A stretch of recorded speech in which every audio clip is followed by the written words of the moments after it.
Hello and welcome all of you on my YouTube channel doctor MKG transformation. आज के इस नए class में हम पढ़ेंगे reproduction in flowering plant part 2। इस पार्ट 2 में हम पढ़ेंगे male reproductive part of a flower, पुष्प के नर भाग के बारे में। पिछले वीडियो में हमने पढ़ा था कि फ्लावर जो है, पुष्प जो है, पौधे का रिप्रोडक्टिव ऑर्गन है और ये रिप्रोडक्टिव ऑर्गन बाइसेक्सुअल है। मेल और फीमेल एक ही फ्लावर के अंदर पाए जा रहे हैं। तो गैमेट बनाने की ये जो पूरी प्रक्रिया है, चाहे वो मेल की हो या फीमेल की हो, कैसे डेवलप होगी, इसके लिए हम शुरुआत करते हैं सबसे पहले मेल वाले हिस्से से और आते हैं, समझते हैं इसके छोटे छोटे कंसेप्ट को। तो आइए शुरुआत करते हैं सबसे पहले male reproductive part of flower.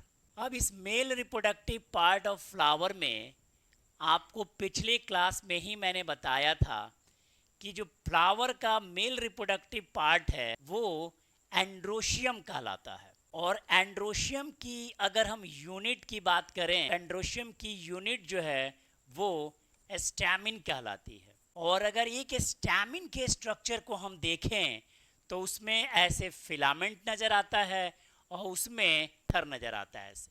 तो ये जो एंथर वाला पार्ट है, इसी को हमें समझने का प्रयास करना है कि ये किस तरीके से दिखता है और कैसे ये वर्क करता है, कैसे ये स्पोर बनाता है और फिर आगे चल के गैमेट बनाता है। यहाँ पे एक बात समझना बेहद ज़रूरी है कि यहाँ पे कोई भी टर्म अगर मेल के गैमेट बनाने से या मेल के स्पोर बनाने से होगा तो इसके लिए हम लोग शब्द का प्रयोग करेंगे, वो होगा माइक्रो।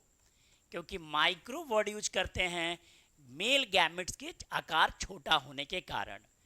और फीमेल के संदर्भ में जो भी टर्म यूज किया जाएगा वहाँ पे इस्तेमाल किया जाएगा मेगा। यानी कोई भी फ्लावरिंग प्लांट में रिप्रोडक्शन के टर्म में अगर माइक्रो वर्ड पहले आ रहा है तो आप बिल्कुल आराम से इत्मीनान से सोचिएगा कि वो मेल से रिलेटेड कोई कंसेप्ट है।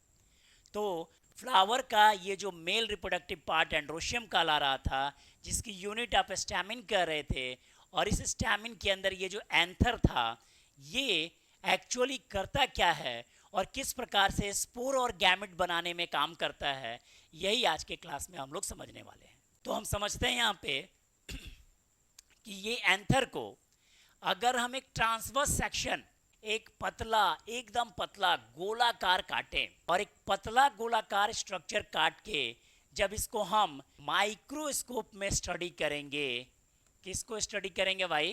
तो वो होगा एंथर। एंथर को अगर स्टडी करेंगे और पतला गोला काटे हैं, इसको हम कहेंगे टीएस, ट्रांसवर्स सेक्शन। जब एंथर के ट्रांसवर्स सेक्शन के अनुप्रस्थ काट का हम अध्ययन करेंगे, टीएस ऑफ एंथर देखेंगे, तो हमें दिखाई देगा कि ये जो एंथर है एक बाई लोब्ड स्ट्रक्चर है, दो लोब इसमें पाए जा रहे हैं। लेकिन जब माइक्रोस्कोपिक व्यू से इसका हम डिटेल ऑब्जर्वेशन करते हैं तो हम पाएंगे कि ये जो एंथर है ये कुछ इस प्रकार से दिखाई देगा। यहाँ पे चार इस तरीके से गोलाकार छोटे छोटे स्थान पाए जाएंगे। चूँकि ये छोटे छोटे स्थान मेल से रिलेटेड हैं तो सबसे पहले तो इनको आप हम माइक्रो कह देंगे। और ये स्पोर बनाने वाले जगह हैं, यहीं पे स्पोर बनेगा तो इसको हम कह देंगे माइक्रो। अगर सिंगुलर कहते एक को तो माइक्रो स्पोरेंजियम, और प्लूरल कर रहे हैं तो माइक्रो स्पोरेंजिया।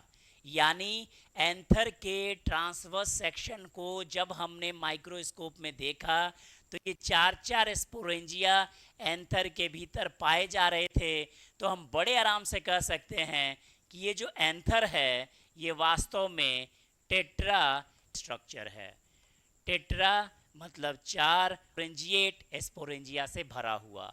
ये वो जगह है, ये वो स्थान है जहाँ स्पोर बनेंगे, किसके? मेल के। और टर्म क्या यूज होगा? माइक्रोस्पोर। मतलब ये वो जगह है जहाँ पे माइक्रोस्पोर को बनना है, और यही माइक्रोस्पोर आगे चल के क्या करेगा ये भी हम लोगों को देखना है। मतलब फ्लावर के रिप्रोडक्टिव पार्ट में एंड्रोशियम में यूनिट स्टैमिन आई, और स्टैमिन से हमने एंथर को आइसोलेट किया। और जब हमने एंथर का माइक्रोस्कोपिक ट्रांसवर्स सेक्शन देखा तो हमें इसमें चार चार स्पोरेंजिया दिख रहे थे। इसीलिए हमने कहा कि एंथर एक टेट्रास्पोरेंजिएट स्ट्रक्चर है। उम्मीद करते हैं यहाँ तक बात आपको समझ में आ रही होगी। अब ये एंथर अगर टेट्रास्पोरेंजिएट है, अगर नहीं ये है, तो समझने की बात ये है कि एक स्पोरेंजिया ऐसा, एक माइक्रोस्पोरेंजिया ऐसा अगर एक यूज करेंगे तो हम माइक्रोस्पोरेंजियम कह देंगे इसको। तो एक माइक्रोस्पोरेंजियम के भीतर क्या हो रहा है थोड़ा ये समझते हैं। ये वो जगह है, खाली जगह, जहाँ पे बनना क्या है, स्पोर। किसका स्पोर? मेल का स्पोर। तो क्या कहलाएगा? माइक्रोस्पोर। तो यहाँ पे बनना किसको है? तो माइक्रोस्पोर को बनना है। अब सवाल आपके दिमाग में आएगा कि इस माइक्रोस्पोर को बनाएगा कौन? सभी लोगों को उसकी मम्मी ही बनाती है, तो माइक्रोस्पोर की भी उसकी मम्मी बनाएगी। तो ये जो अंदर में जो स्ट्रक्चर दिखाई दे रहा है डॉट, ये है माइक्रोस्पोर की मम्मी, शॉर्ट में कह रहे हैं एमएमसी, माइक्रोस्पोर का मदर सेल। वो सेल जो माइक्रोस्पोर बनाएगा, कहाँ बनाएगा? माइक्रोस्पोरेंजियम के भीतर बनाएगा। माइक्रोस्पोरेंजियम कहाँ से मिला? एंथर से मिला। कब मिला? जब हमने उसका ट्रांसवर्स सेक्शन काटा, गोला काटा और माइक्रोस्कोप में देखा तो उसमें 4-4 स्पोरेंजिया दिखाई दे रहे थे। स्पोरेंजिया वो जगह है जहाँ स्पोर का निर्माण होगा। चूंकि मेल के लिए आप माइक्रोवर्ड यूज करते हैं तो यहाँ पे माइक्रोस्पोर का निर्माण होगा, और करने वाला कौन होगा? माइक्रोस्पोर की मदर सेल। क्लियर है? अब कोई भी सेल फ्यूचर में अगर कोई एक स्ट्रक्चर बनाएगा तो उसको प्रोटेक्शन चाहिए, उसको खाना पीना चाहिए, नरिशमेंट चाहिए। तो आप समझ सकते हो कि इसके बाहर बहुत सारे लेयर होंगे, और ये सारे लेयर एपिडर्मिस, एंडोथेसियम, इनका कोई वैल्यू नहीं है, प्रोटेक्शन देते हैं बस। इतना समझना है कि ये प्रोटेक्शन देंगे। और मेन जो इनका जो इनर मोस्ट लेयर है सबसे अंदर में, किसके अंदर में? इस माइक्रोस्पोरेंजियम वाले स्ट्रक्चर में सबसे जो इनर मोस्ट लेयर है वो इनर मोस्ट लेयर कहलाएगा टैपेटम, और यही इसके मम्मी को खाने पीने की व्यवस्था करेगा, न्यूट्रिशन यही प्रोवाइड करेगा। तो एग्जाम में आपसे क्वेश्चन आएगा कि माइक्रोस्पोरेंजिया के भीतर या माइक्रोस्पोर निर्माण के दौरान न्यूट्रिशन देने का काम कौन करता है? तो वो टैपेटम करता है। और अगर आ जाए कि टैपेटम क्या है तो कह सकते हैं एक ट्रांसवर्स सेक्शन टीएस जो एंथर का था उसका इनर मोस्ट लेयर है, और ये न्यूट्रिशन देने का काम करता है। तो मम्मी को न्यूट्रिशन मिल गया और आकार में क्या हो गया? बढ़ोतरी हो गया। खा पी के जो है आकार बड़ा हो गया, संख्या नहीं, आकार बड़ा हो गया। अब ये जो आकार बड़ा हो गया माइक्रोस्पोर के मदर सेल का, अब ये डिवीजन में जाएगा, और ये जो माइक्रोस्पोर का मदर सेल है वो कौन से डिवीजन में जाएगा? माइटोसिस या मियोसिस?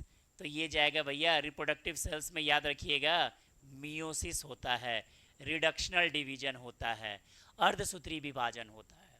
यानी ये माइक्रोस्पोर के मदर सेल अर्धसूत्री विभाजन में भाग लेंगे, और भाग लेके जो संरचना बनाएंगे, जो स्ट्रक्चर बनाएंगे वो कहलाएगा माइक्रोस्पोर। ऑब्वियसली जब माइक्रोस्पोर बनेगा तो इस टर्म को हम कहेंगे ना माइक्रोजेनेसिस, मतलब फॉर्मेशन, तो माइक्रोस्पोरोजेनेसिस। आपसे पूछा जाए माइक्रोस्पोरोजेनेसिस क्या है तो आप बड़ी आसानी से कह सकते हैं एक ऐसा प्रोसेस जिसके जरिए माइक्रोस्पोर बनता है। कहाँ बनता है? एंथर के भीतर बनता है। मेल में या फीमेल में? मेल में बनता है। किसके द्वारा बनता है? माइक्रोस्पोर के मदर सेल के द्वारा। कौन से डिवीजन से बनता है? मियोसिस डिवीजन से बनता है। और माइक्रोस्पोर के मदर सेल को न्यूट्रिशन कौन प्रोवाइड करता है? टैपेटम।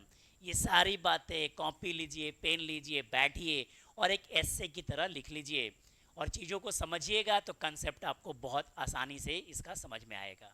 पुष्प के नर भाग, male reproductive part of flower की बात हो रही थी, उसमें यूनिट था स्टैमिन, यूनिट था स्टैमिन। स्टैमिन से निकला था एंथर, एंथर था टेट्रास्पोरेंजिएट, क्योंकि हमने उसका देखा था टीएस, ट्रांसवर्स सेक्शन। एक गोला काट के जब देखा तो वो दिखाई दिया 4-4 उसमें स्पोरेंजिया, और उसके भीतर था माइक्रोस्पोर की मदर सेल, न्यूट्रिशन देने का काम कर रहा था टैपेटम, और डिवीजन हो रहा था मियोसिस। अब बना कौन? माइक्रोस्पोर। प्रोसेस का लाया माइक्रोस्पोरोजेनेसिस। उम्मीद करते हैं यहाँ तक बात समझ में आ रही है। अब इसमें कुछ नई चीज़ें जोड़ते हैं। एक माइक्रोस्पोर की मम्मी, माइक्रोस्पोर का मदर सेल जब मियोसिस में भाग लेता है, लेती है, तो कितने माइक्रोस्पोर बनाती है? माइक्रोस्पोर की मम्मी जब रिडक्शनल डिवीजन में भाग लेती है तो प्रक्रिया कहलाती है माइक्रोस्पोरोजेनेसिस। बनता है माइक्रोस्पोर। कितना माइक्रोस्पोर बनता है? तो बस 4 माइक्रोस्पोर बनता है। अब चूंकि इस प्रक्रिया में 4 माइक्रोस्पोर बनता है, इसीलिए एक नया टर्म आ जाएगा माइक्रोस्पोर का टेट्राड। एग्जाम में क्वेश्चन आता है माइक्रोस्पोर का टेट्राड क्या है, तो आपको कहना है फ्लावरिंग प्लांट में, विशेषकर मेल में, जब एंथर के भीतर माइक्रोस्पोर की मदर सेल मियोसिस के बाद माइक्रोस्पोर बनाती है तो इस प्रक्रिया में 4 माइक्रोस्पोर बनते हैं और इसे ही माइक्रोस्पोर का टेट्राड कहते हैं।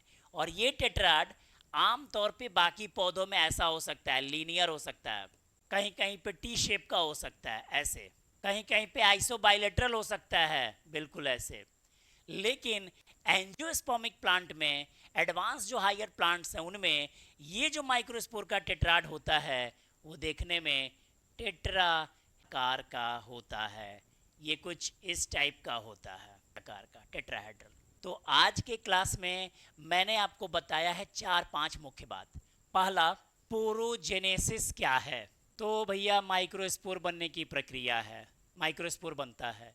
दूसरा, माइक्रोस्पोर का टेट्राड क्या है? तीसरा, माइक्रोस्पोर बनने की प्रक्रिया क्या कहलाती है? तो ऑब्वियसली माइक्रोस्पोरोजेनेसिस कहलाती है। और टैपिटम क्या है? तो मैं बोर्ड पे 6-7 वर्ड्स लिखता हूँ, आप उसको आज डिफाइन करिए और कल इस पॉलन ग्रेन से आगे की यात्रा बढ़ाएंगे। आज के क्लास में मैं आपसे उम्मीद करता हूँ कि आप इतनी बात समझे होंगे। What is tapetum? एक तरह का न्यूट्रिटिव टिश्यू है, माइक्रोस्पोर के मदर सेल को न्यूट्रिशन देता है। इनर मोस्ट लेयर है टीएस ऑफ एंथर का। दूसरा, टेट्रा एस्पोरेंजिएट। तो भैया जो माइक्रोस्पोर जो था ना, बनने के पहले जब उसका टीएस हमने एंथर का निकाला था, स्पोरेंजिएट, ये जी हो गया भैया, टेट्रा स्पोरेंजिएट। ये एक टर्म है कि एंथर जो था वो टेट्रा स्पोरेंजिएट था। तीसरा, what do you mean by microsporangia? तो माइक्रोस्पोरेंजिया वो जगह है जहाँ पे माइक्रोस्पोर बनता है। कहाँ पे? तो एंथर में बनता है। चौथा, what is microspore mother cell? तो भैया वो सेल जो इस माइक्रोस्पोरेंजिया के भीतर रहता है, टैपेटम से न्यूट्रिशन लेता है और क्या बना देता है? माइक्रोस्पोर बना देता है। तो ये भी समझ लीजिए व्हाट इज माइक्रोस्पोर। फिर आप इसमें आपने समझा कि व्हाट इज माइक्रोस्पोर का टेट्राड, ये भी इम्पॉर्टेंट है। और आपने समझा इसमें कि व्हाट इज माइक्रो, और साथ ही साथ आपने पढ़ा कि कितने टेट्राड बनते हैं, एक ही बनते हैं, और इनका शेप कैसा होता है। इतना बात अगर आप समझते हैं तो अगले वीडियो में, अभी तक हमने क्या बनाया है? माइक्रोस्पोर बनाया है। अब माइक्रोस्पोर से इसकी यात्रा हम लोग शुरू करेंगे, that is pollen grain. Gamete के रूप में लेके आएंगे और नया टॉपिक पढ़ेंगे माइक्रो गैमिटोजेनेसिस। लेकिन तब तक आपसे रिक्वेस्ट है ये सारे टर्म आप जरूर समझ लीजिए। तब हम इसके प्लॉइडी के बारे में भी बात करेंगे कि इनमें कौन सा स्ट्रक्चर हैप्लॉइड है और कौन सा स्ट्रक्चर डिप्लॉइड है, किसमें सिंगल एन है, किसमें 2n है। तो अगले वीडियो में, कल के क्लास में हम लोग बात करेंगे ये माइक्रोस्पोर बनने के बाद ये गैमेट कैसे बनता है, यानी माइक्रो गैमेटोजेनेसिस की, मेल के गैमेट की, नर युग्मक की। तो उम्मीद करते हैं कि वीडियो आपके लिए बेनिफिशियल हो और आप कंसेप्ट को अच्छी तरीके से समझ पाएँ। चैनल के साथ जुड़े रहिए, लाइक सब्सक्राइब करते रहिए। Thank you for watching and have a nice day. Thank you.